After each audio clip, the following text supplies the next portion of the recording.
Olá, pessoal! Hoje daremos mais um tema recorrente em fundamentos de educação ou em conhecimentos pedagógicos, tá? Que normalmente é cobrado em concurso público para a área de educação, tá? Se você está aqui também por outro motivo, está estudando para sua faculdade e esse tema, ele faz parte da ementa do seu curso, seja muito bem-vindo, tá? E se você chegou no canal pela primeira vez, é muito importante que você se inscreva e também ative o sininho para estar recebendo notificações sempre que eu lançar um conteúdo novo nessa playlist e em outras, tá? Que podem ser do seu interesse. Lembrando também que eu disponibilizei para a venda uma apostila contendo temas que normalmente são cobrados em concurso, né? Temas esses de conhecimentos pedagógicos e também de legislação educacional, tá? Lembrando também que aqui no canal tem playlist sobre esses temas. Bom, também é muito importante que você, antes de comprar a apostila, leia a ementa da apostila do curso, né? Para ver se adequa àquilo que você está procurando, ok? Ao longo dessa apostila também tem exercícios de concurso com gabarito brevemente comentado, além, né, do conteúdo propriamente dito. Bom, é isso. Bora começar. Vamos entender um pouquinho a respeito da estrutura funcional de uma escola, tá? Ou seja, sobre a sua organização interna. Bom, quem determina essa organização é o regimento escolar. O que é o regimento escolar? É um documento. Esse documento ele contém as regras, contém as condutas, os procedimentos a serem adotados pelos membros da comunidade escolar, seja direção, seja equipe docente formada pelos professores, pelos próprios alunos, né, pelo corpo discente. Então, esse documento ele vai conter a estrutura interna do ambiente escolar, entre outras questões que são importantes para esse ambiente em termos de conduta. Então, qual é o organograma básico de uma escola? Bom, então a escola, falando na sua estrutura interna, ela é formada por alguns setores, que são o setor técnico-administrativo, que é composto pela secretaria escolar, né, que tem como principal membro a secretária ou o secretário. Também os setores pedagógicos, que estão relacionados com as atividades de coordenação pedagógica e também orientação educacional. Também os serviços de zeladoria, limpeza e vigilância. E também os serviços voltados a atividades pedagógicas multimeios, que são compostas pelas bibliotecas, pelos laboratórios, por exemplo. Vamos falar agora a respeito dos membros que formam a comunidade escolar. Começando pelo conselho da escola. Quem é o conselho? O conselho é um órgão colegiado que vai tomar decisões com base em discussões. E esse conselho é composto pelos seguintes membros: pelos docentes, pelos professores, pelos especialistas em educação, por funcionários, né, que fazem parte da comunidade escolar, também pelos responsáveis legais dos educandos, né, como por exemplo os pais, e também pelos próprios alunos. E qual é o objetivo desse conselho escolar? O conselho escolar ele dá voz aos membros da comunidade escolar, aos pais, aos responsáveis e aos próprios alunos. Então o conselho escolar ele vai ter uma função consultiva, então ele vai prestar consultorias e também deliberativa, também vai decidir sobre questões envolvendo o ambiente escolar mediante discussões em grupo, além de atuar também na fiscalização ou no monitoramento de ações que acontecem dentro da escola, como questões relacionadas à parte pedagógica, por exemplo. A função consultiva do conselho é muito importante, por quê? Porque essa função está relacionada a ouvir as demandas, coletar as demandas, as necessidades da comunidade escolar, ouvir os seus membros, dar voz a esses membros. Então, com base nessas demandas, você tem ali a tomada de decisões para que se apure situações específicas que acontecem dentro do ambiente escolar. Agora vamos falar da direção.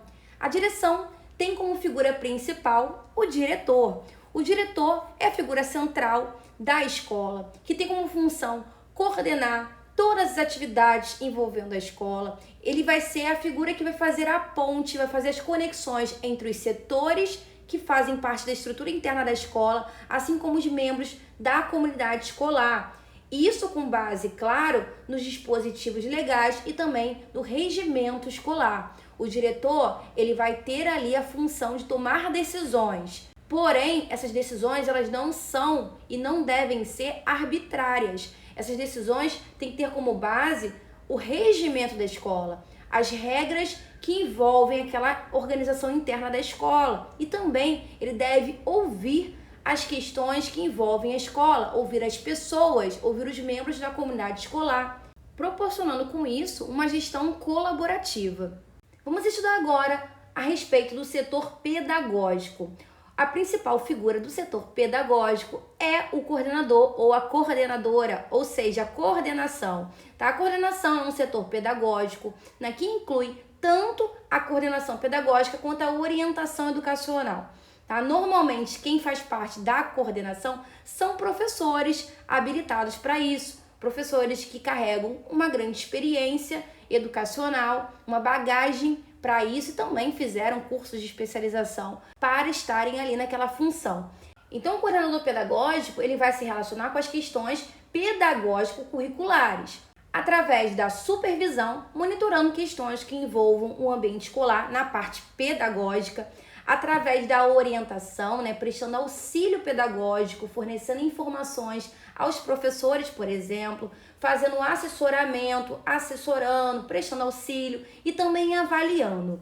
Então, o coordenador pedagógico ele tem que estar muito bem alinhado com a sua equipe docente, com os professores, porque os professores eles vão executar as funções pedagógicas e o coordenador deve coordenar isso, deve monitorar, deve prestar auxílio, deve assessorar.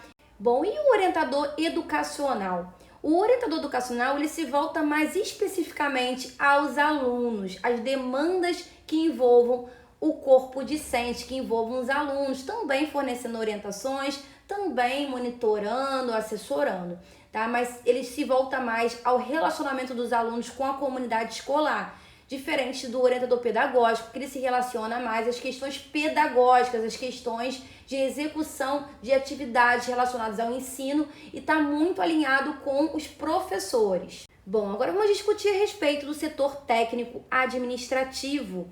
Bom, esse setor se relaciona com as atividades meio, ou seja, com atividades compostas pela secretaria, pela zeladoria, pela vigilância, pelo atendimento diretamente ao público e também pelas atividades multimeios.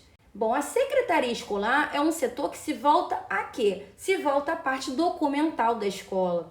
Promove a organização dessa documentação, a sua escrituração e presta também atendimento ao público, sendo composto por secretários, por exemplo.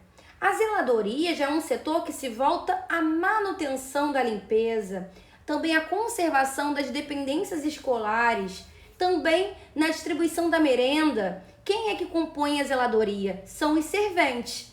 Bom, e a vigilância? A vigilância ela também presta assistência aos alunos, tá? Através de orientações quanto aos procedimentos que devem ser adotados dentro do ambiente escolar. Também auxilia o professor na disponibilização de materiais pedagógicos e também em casos específicos, em casos de acidentes que ocorram nas dependências da escola. E as atividades multimeios? Essas atividades elas acontecem dentro de espaços pedagógicos, como por exemplo as bibliotecas, salas de leitura, videoteca, laboratório, entre outros espaços. E quem faz parte do corpo docente? O corpo docente é formado pelos professores. Os professores têm uma série de incumbências em relação ao ambiente escolar, em relação aos alunos, em relação ao planejamento. O professor deve cumprir com a sua hora-aula, ele deve construir aulas, planejar aulas que sejam condizentes com o que é proposto no projeto político da escola, no PPP da escola, dentro daquela perspectiva pedagógica que é trabalhada e que foi escolhida pela escola. Ele também deve fazer os seus planejamentos, cumprir com o seu planejamento, adotar atividades pedagógicas e também participar das decisões dos conselhos da escola. Bom, e quem são as instituições auxiliares? Elas são compostas pela Associação de Pais e Mestres, pelo Grêmio Estudantil, por exemplo.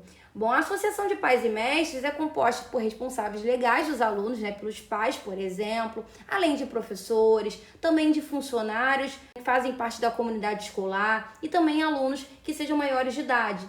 Já o Grêmio Estudantil é formado pelos alunos. Para quê? Para que eles consigam discutir questões relacionadas às suas necessidades, para que eles possam cobrar que os seus direitos sejam de fato cumpridos, para que eles tenham voz, para que eles sejam ouvidos. Vamos fazer uma questão. Essa questão diz o seguinte: Todo início do ano, a direção de determinada escola pública elabora um novo planejamento da unidade. Entretanto, os problemas se agravaram na escola e a direção foi alvo de críticas por adotar métodos centralizadores de trabalho. Os professores sugeriram a elaboração de um planejamento participativo. Para viabilizá-lo, o diretor precisa fazer o quê? Letra A. Organizar um grupo de trabalho com os docentes mais qualificados. Letra B. Contratar consultores especializados que proponham soluções para a escola. Letra C. Adotar procedimentos que possibilitem controle eficaz das ações. Letra D. Convocar os funcionários para que tragam suas contribuições às reuniões. Letra E. Envolver toda a comunidade na tomada de decisões e na construção das propostas. Bom, gente, a ideia aqui é que haja um planejamento participativo, para que haja uma democratização do espaço escolar. Isso só acontece quando você tem um envolvimento de todos os membros da comunidade escolar. Esses membros, uma vez reunidos, uma vez trazendo as suas contribuições, né, e também ajudando nas discussões, eles vão contribuir para que as decisões elas sejam tomadas pensando-se no coletivo. Portanto, a letra E é a que mais se encaixa nessa proposta e é o nosso gabarito. Como a gestão ela é participativa, você não tem essa fragmentação, você não tem essa questão de escolher grupos de trabalho apenas daqueles mais qualificados, você não tem essa discriminação. Além disso, a ideia aqui não é contratar consultores que entendam mais do assunto, até porque quem entende mais desse assunto é a própria comunidade que vivencia aquilo. Os consultores vão dar uma base pedagógica, mas a vivência mesmo, quem tem ali para contribuir melhor, de forma mais eficaz, são os próprios membros, tá? Então também a ideia não é fazer um controle eficaz e nem convocar os funcionários apenas em questões de reuniões, mas é ouvir toda a comunidade escolar, isso continuadamente, ok? Por isso que as demais alternativas estão erradas. Fala pessoal, eu espero que esse vídeo tenha contribuído para os seus estudos. Se você gostou, deixa um like e também um comentário. E aproveita que está por aqui e explora outros conteúdos do canal, né, que podem estar reforçando nos seus estudos. Bom, é isso, bons estudos e eu vejo vocês nos próximos vídeos.